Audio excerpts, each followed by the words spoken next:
금요일 새벽기도 나오신 성도님들을 예수님의 이름으로 환영하고 축복합니다.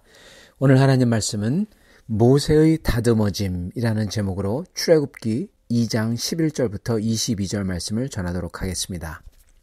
모세가 장성한 후에 한 번은 자기 형제들에게 나가서 그들이 고되게 노동하는 것을 보더니 어떤 애굽 사람이 한 히브리 사람 곧 자기 형제를 치는 것을 본지라. 좌우를 살펴 사람이 없음을 보고 그 애굽 사람을 쳐 죽여 모래 속에 감추니라. 이튿날 다시 나가니 두 히브리 사람이 서로 싸우는지라.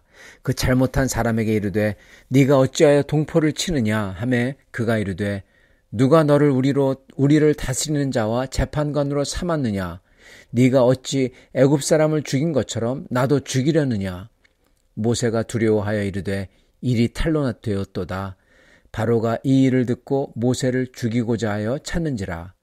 모세가 바로의 낯을 피하여 미디안 땅에 머물며 하루는 우물 곁에 앉았더라. 미디안 제사장에게 7딸이 있었더니 그들이 와서 물을 길어 구유에 채우고 그들의 아버지의 양떼에게 먹이려 하는데 목자들이 와서 그들을 쫓는지라. 모세가 일어나 그들을 도와 그 양떼에게 먹이니라. 그들이 그들의 아버지 르우엘에게 이를 때 아버지가 이르되 너희가 오늘은 어찌하여 이같이 속히 돌아오느냐. 그들이 이르되 한 애굽 사람이 우리를 목자들의 손에서 건져내고 우리를 위하여 물을 길어 양떼에게 먹였나이다. 아버지가 딸들에게 이르되 그 사람이 어디 있느냐. 너희가 어찌하여 그 사람을 버려두고 왔느냐. 그를 청하여 음식을 대접하라 하였더라.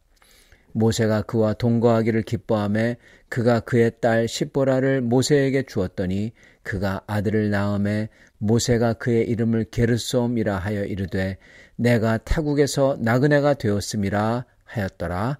아멘. 오늘 말씀 제목은 모세의 다듬어짐입니다. 모세는 애굽 사람이 히브리 사람을 치는 것을 보고 그 애굽 사람을 쳐서 죽였다고 합니다. 우리는 이게 굉장히 이렇게 모세가 갑자기 분노해서 죽인 것으로 생각하는데 가만히 보면은 모세가 여기를 보고 저기를 보고 두리번거리다가 사람이 없는 것을 보고 쳐서 죽입니다. 그리고 또한 나중에 모세가 하는 말이 이 일이 탈로 되었도다 그렇게 말을 합니다. 이 말은 모세가 그냥 화가 나가지고 한 게 아니라 굉장히 계획적으로 했다는 거죠. 그 정도로 모세가 어떻게 보면은 굉장히 계획적으로 그리고 고의적으로 이 히브리 사람들에게 자기를 어떻게 보면은 알리고 그리고 히브리 사람들을 리드하고 앞에 나가서 리드하고 싶었던 것입니다. 그러한 게 다분히 내재되어 있습니다. 그냥 단순히 그가 욱하는 심경에 죽인 게 아니라는 것입니다. 굉장히 계산되었고 그리고 그 계산됨은 그냥 사람을 죽이는데 여러분 그 값이 있어야 할 거 아니에요. 계산을 했다면은. 그리고 그 값은 그 목적은 아주 큰 것, 즉 자기가 어떻게 보면은 권력이나 리더십이나 이런 것까지 생각하고 있지 않았나 저희가 추론해 볼 수 있는 것입니다. 자, 그런데 이 사건이 들통이 나죠.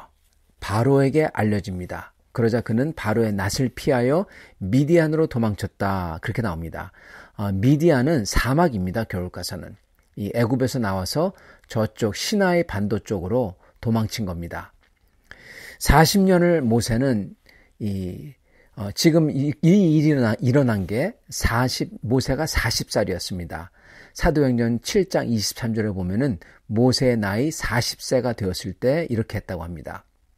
그래서 모세는 40년간 왕자로 살았어요. 이거는 단순히 청년의 시기를 넘어선 겁니다. 이제 장년입니다. 그 당시 40살이라는 거는 이제는 어떻게 보면은 왕이 될 수 있는 나이였습니다. 그래서 아까 말씀드린 것처럼 그가 욱해가지고 사람을 죽인 게 아니라 철저한 계산 아래 사람을 죽였고 그리고 그 계산은 어떻게 보면은 굉장히 큰 어떻게 보면은 그 백성들을 이렇게 선동한다고 할까요? 아니면 백성들을 그들을 다스린다고 할까요? 그런 게 다분히 내포되어 있었다는 것입니다. 그렇기 때문에 바로 그 애굽의 왕 바로가 모세를 잡아 죽이려고 했던 것입니다. 왜냐하면 왕위에 위협적이었던 거거든요. 자, 40년간 왕족으로 살았습니다. 그러다가 졸지에 도망자로 전락했습니다. 그래서 광야 생활을, 사막에서 떠돌이 생활을 하게 된 겁니다.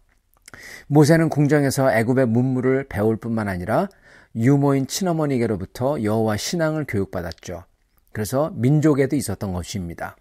그렇기 때문에 사실은 자기 동포라고 여기고 그리고 계획하고 사람을 죽인 거죠. 그렇지만 결국 가서는 그게 다 수포로 지금 돌아간 것입니다.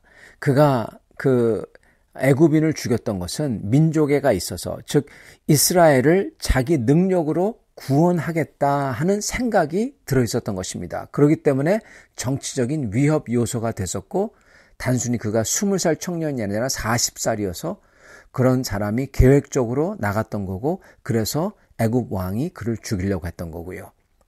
그렇기 때문에 모세는 자기 생각과 계획으로 어떻게 보면은 이스라엘을 이끌어내고자 했던 것입니다. 그러나 이 이스라엘 민족의 구원은요, 이 큰 민족의 구원은 그냥 자기 계획을 한다고, 이렇게 사람들에게 지지를 얻는다고 그걸로 되지 않는 것입니다. 특히 이스라엘 백성, 하나님의 백성이죠. 하나님의 백성의 구원은요, 어떤 사람의 생각과 확신으로 되는 게 아닙니다. 오히려 리더라면은 자기의 힘과 생각이 아닌 자기가 십자가를 짐으로써 구원을 이룰 수가 있습니다. 이것을 어떻게 아냐? 그냥 흔히 하는 말이, 우리가 이렇게 말을 하죠. 십자가로서 구원을 얻는다. 이거 어떻게 아냐면요, 예수님이 그랬기 때문에 그렇습니다. 하나님의 방법이 이거였어요. 자기의 십자가를 지는 방법. 모세는 정반대로 하고 있습니다. 자기의 생각과 계산과 그런 것으로서 이스라엘 백성을 구해내고 자기가 뭐가 되려고 하는데, 그게 아니라는 겁니다. 하나님의 방법은 자기의 십자가를 지는 거였어요. 자기 부인으로 이루어졌던 것입니다. 자, 모세는 이것을 배워야 했던 겁니다. 하나님의 십자가 법, 이것을 배우기 위해서 이제 하나님께서는 그를 미디안 광야로 내쫓아내시는 것입니다. 이제 모세가 애굽 왕실에서 40년 동안 배웠던 것들, 그러면서 한없이 그가 올라갔다면 이제는 거꾸로 한없이 내려와야 되는 거예요. 정반대로 내려와야 되는 겁니다. 그래야지 십자가를 지죠. 자기 부인을 하죠. 이제는 자기의 힘과 생각을 버리고 십자가를 지는 자기 부인을 배우기 위해서 왕실이 아닌 미디안 사막에서, 그가 애굽에서 왕실에서 40년 있었기 때문에 이제는 사막에서 40년을 있어야 되는 겁니다. 다 씻어내야 되는 거예요. 미디안으로 도망쳐온 모세는 제사장 르우엘의 딸들을 만나서 도와준 일을 계기로 그의 딸과 결혼하여 이제 거기서 사위가 됩니다. 거기 눌러 앉아 사는 거죠. 그래서 거기서 모세는 첫 아들인 게르솜을 낳았다고 합니다. 게르솜의 뜻은 내가 거기서 객이 되었다입니다. 즉 나그네라는 거죠. 이때 모세는 자기의 처지를 생각했을 것입니다. 왕실에서 자랐던 왕자 모세가 사막에서 있어야 했으니, 그리고 도망자 신세인이 아무도 없는 사막에서 자기의 신세가 매우 처량했던 겁니다. 그래서 자기는 객이 되었다, 나그네가 되었다, 즉 떠돌이 신세라는 겁니다. 나는 떠돌이 신세다, 이겁니다. 매우 처량하죠.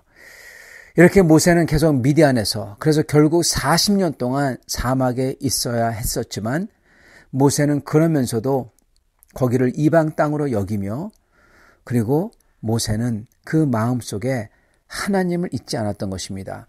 그리고 하나님께서는 그 40년 동안 그 모세를 연단했던 것입니다. 한없이 올라갔던 그를 한없이 내리셔서 그가 십자가를 질 수 있도록 만들었던 겁니다. 저희가 가만히 보면요, 하나님께서 사람을 만들어 가십니다. 근데 사람을 만들어 가실 때 사람이 편할 때, 잘 나갈 때, 그때 만드시는 게 아닌 것을 저희가 봅니다. 성경을 보면 하나님께서 사람을 그럴 때 만드는 게 아니라 혼자 고뇌할 때, 힘들 때 만드세요. 가장 좋은 예가 아마 다윗 같습니다. 혼자서 양을 칠 때 그때 다윗이 만들어집니다. 그런 다음에 왕이 되어서는 그가 죄짓고 그래서 아주 처절하게 고독하고 그럴 때 그가 만들어지고요.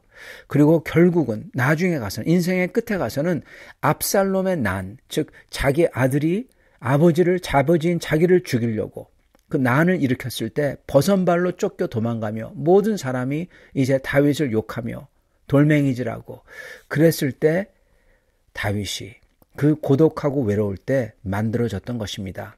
그러한 다윗에게서 나온 시편이요. 시편 18편과 40편 같은 그의 인생 시편이고 고백하는 거죠.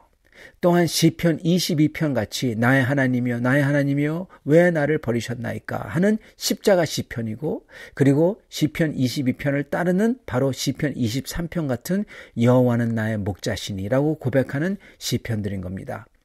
그때 다윗이 다 만들어진 거예요. 하나님께서는 모세를 지금 만들고 계시는 것입니다. 그리고 그 증거가 바로 그의 아들의 이름인 겁니다. 바로 그 아들의 이름이 모세의 고백인 거예요. 첫 아들은 나는 방랑자입니다. 여기가 내 집이 아닙니다. 그 얘기입니다. 즉 하나님께서는 우리가 전혀 예상하지 못하는 환경에서 오히려 그 환경에서 하나님의 방법대로 저희를 훈련하시는 겁니다. 그럼으로써 하나님께서는 저희가 주님만을 의지하도록 만들고 주님 나라를 사모하도록 만들고 주님을 섬기고 따라갈 수 있도록 만드십니다. 즉 주님의 종으로 만들어 가십니다. 사랑하는 성도 여러분, 그렇기 때문에 우리의 삶 속에서도 전혀 예상치 못했던 사건이 일어날 때 여러분 그럴 때 저희는 놀라거나 아니면은 노하거나 또는 낙심하거나 아니면 절망하거나 그러면 안 될 것입니다. 항상 주님께서는 주님의 뜻대로 저희를 연단하시는 것을 저희가 믿고 이 모세의 인생을 보고 다윗의 인생들을 보고 그렇게 하나님께서는 주님의 뜻대로 나를 만들어 가시는구나 그걸 믿어야 돼요. 그런 다음에 그러한 나를 통해서 주님의 나라를 반드시 가져오시리라 그걸 믿어야 되는 겁니다. 다니엘과 세 친구들처럼 그렇게 믿고 살아야 되는 거예요. 그럼으로써 주님께서 원하시는 대로 내가 만들어지는 역사가 일어나야 되는 것입니다. 즉 그거는 내가 십자가를 의지하고 온유하게 주님을 기다릴 줄 아는 주님을 믿고 따라갈 수 있는 사람이 되는 겁니다. 그 역사가 우리의 인생에서 성취돼야 되는 것입니다. 이게 바로 모세를 만들어 가신 것이고 그리고 지금 현재 우리를 만들어 가시는 과정입니다. 사랑하는 성도 여러분, 이러한 주님의 인도하심을 받아 주님을 따라갈 수 있는 사람들이 다들 되시는 그렇게 만들어 가지는 역사가 있기를 간절히 축원합니다. 같이 기도하겠습니다. 아버지 하나님, 감사와 찬양을 드립니다. 아버지께서는 저희를 만들어 가심에 주님께서 가장 좋은 것으로 주님의 뜻과 나라를 이루어 가시고 저희를 그것을 위해서 만들어 가심을 저희가 믿습니다. 아버지께서 저희를 사랑하시기에 아들과 딸처럼 사랑하시기에 가장 좋은 때 가장 적절하게 만들어갈 줄 믿습니다. 주님, 오직 저희가 그것을 믿고 저의 삶 속에 저희가 예상치 못했던 저희가 어떤 때는 낙심스러운 일들이 일어난다 하더라도 하나님께서 가장 좋은 것을 가장 좋은 때 이루시리라 믿고 주님, 저희가 주님께서 저희를 인도하시는 대로 오직 저희는 다만 십자가를 의지하며 십자가를 붙들 줄 아는 사람들이 그리고 주님의 마음을 따라갈 줄 아는 사람들이 될 수 있도록 축복하여 주시옵소서. 예수 그리스도 받들어 기도드리옵나이다. 아멘.